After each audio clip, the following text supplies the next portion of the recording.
আসসালামু আলাইকুম রহমতুল্লাহি ওয়া বারাকাতুহু। ওয়ালাইকুম আসসালাম রহমতুল্লাহ বরকাত। চরমোনাই এসেছেন। একসময় চরমোনাইয়ের সাথে আপনার একটা যোগসূত্র ছিল, দায়িত্ব পালন করেছেন। শায়েখদের সাথে আমাদের পরিবার, এই চরমোনাই পরিবারের সাথে সম্পর্ক ছিল। আপনি এসেছেন, নতুন করে একটা আলোচনা তৈরি হয়েছে, একটা সুন্দর একটা পরিবেশ তৈরি হয়েছে মাশাআল্লাহ। আপনার আসলে অনুভূতিটা কি, কেমন লাগছে, বা আপনার ভবিষ্যৎ প্ল্যান কি, একটু যদি খোলাসা করে বলতেন। আলহামদুলিল্লাহ, মূলত চরমোনাই আসাটা আমার জন্য এমন নয় যে এটা নতুন কিছু, বরং আমি মনে করি যে এটা আমার নিজের বাড়িতে আসা। চরমোনাইয়ের সাথে মূলত আমাদের সম্পর্কটা শুধু আধ্যাত্মিক না। আমার মরহুম নানা মাওলানা কারি মফিজুর রহমান সাহেব এখানেরই খলিফা ছিলেন, এবং ওনার শাহাদাতের পরে তার সুযোগ্য সন্তান মাওলানা আবু সালেহ হাফিজাউল্লাহ তাআলা, মূলত ওনার প্রচেষ্টায় আমার মাদ্রাসায় পড়াশোনা করা। তো সেই সূত্রে যখন আমি দেওবন্দ থেকে পড়াশোনা করে চলে আসি, বরিশাল মাহমুদিয়ায় যখন মুহাদ্দিস হিসেবে ছিলাম, তখন বরিশাল ইসলামী শাসনতন্ত্র আন্দোলনের আমি জেলা সভাপতি ছিলাম, এবং তখন ব্যাপকভাবে শহরে কাজ চলছিল। তো সেই সূত্রে এটা আমার নিজেরই প্রতিষ্ঠা। আলহামদুলিল্লাহ মাশাআল্লাহ। এরপরে যেটা হলো যে আসলে প্রত্যেকেরই একটা নিজস্ব কিছু চিন্তা চেতনা থাকে, মতভেদ থাকে, তো এটা ভিন্ন বিষয়। কিন্তু যেটা মৌলিক বিষয়টা হচ্ছে যে আত্মার ভিতরে যে সম্পর্কটা থাকে এটা কখনো দূর হয় না। আলহামদুলিল্লাহ। আমি এটাকে এভাবে তুলনা করি যে মানুষ সেই রুহু জগতে আল্লাহর পরিচয় লাভ করেছিল, অন্তরের ভিতরে যে আল্লাহর প্রতি ভালোবাসা, আল্লাহর স্বীকৃতি গাথা ছিল, দুনিয়াতে এসে হয়তো অনেক সময় মানুষ ভুলে যায়, কিন্তু বিপদে পড়লে ঠিকই আবার ওটা মনে পড়ে।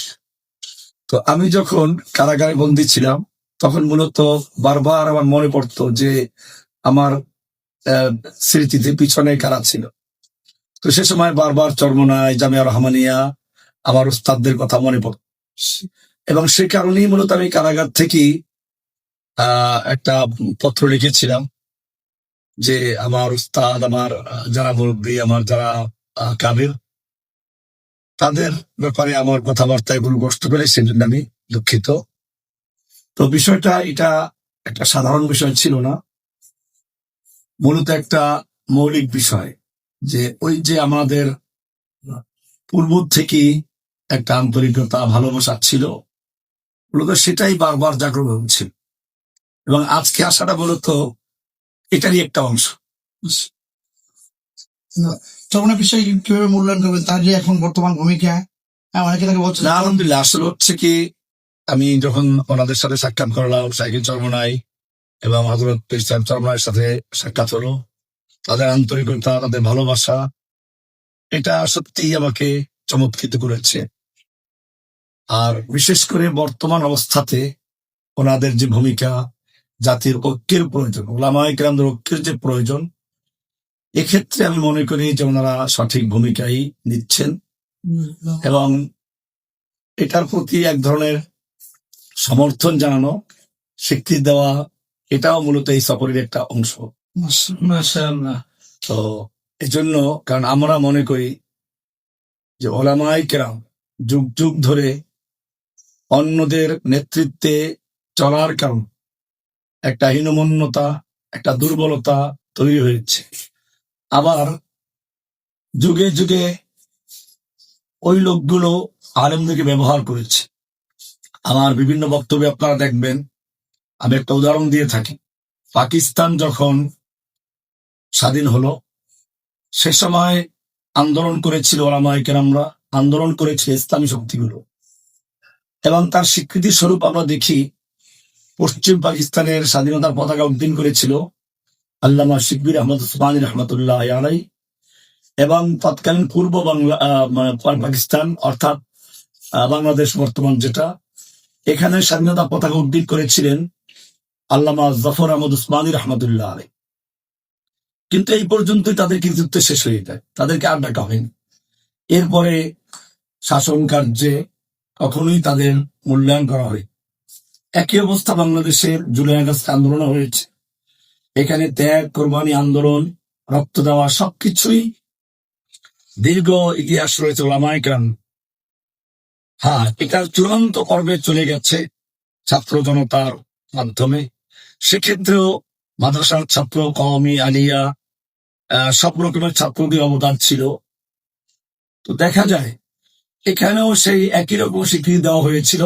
প্রথম সবাইকে ডাকা হলো, ওলামায়ে কেরামদের সম্মান জানানো হলো, পরামর্শ নেওয়া হলো। কিন্তু তারপরে দেখা যায় বিভিন্ন কমিশন হচ্ছে, এখানে ওলামায়ে কেরামদের কোনো অবদান নেই, বরং তাদের পরামর্শ মূল্যায়ন করা হচ্ছে না। তো সে কারণে ওলামায়ে কেরামদের একটা সময়ের দাবি ছিল ঐক্যবদ্ধ হওয়া, এবং পারস্পরিক যদি কিছু মতভেদ থাকে এটা থাকবে। এটা সাহাবীদের যুগেও ছিল, এখনো আছে, ভবিষ্যতেও থাকবে। এবং বিশেষ করে ফিকহি মাসাইলগুলোতে ইখতিলাফ থাকাটা এটা খুবই স্বাভাবিক। কারণ আমরা আল্লাহ রাসূল সাল্লাল্লাহু আলাইহি ওয়াসাল্লামকে দেখি নাই, সাহাবায়ে কেরামদের থেকে হাদিস বর্ণিত হয়েছে, তার মাধ্যমেই আমরা দিন শিক্ষা অর্জন করি, দিন পাই। সেক্ষেত্রে সাহাবায়ে কেরাম যে যে অবস্থা আল্লাহ রাসূলকে দেখেছেন, তারা সে অবস্থা বর্ণনা করেছেন, অথবা বর্ণনা করার মধ্যে এক একজনের বর্ণনা এক এক রকম হয়ে গেছে। এসব কারণে অনেক মাসাইলের ক্ষেত্রে ইখতিলাফ হয়েছে।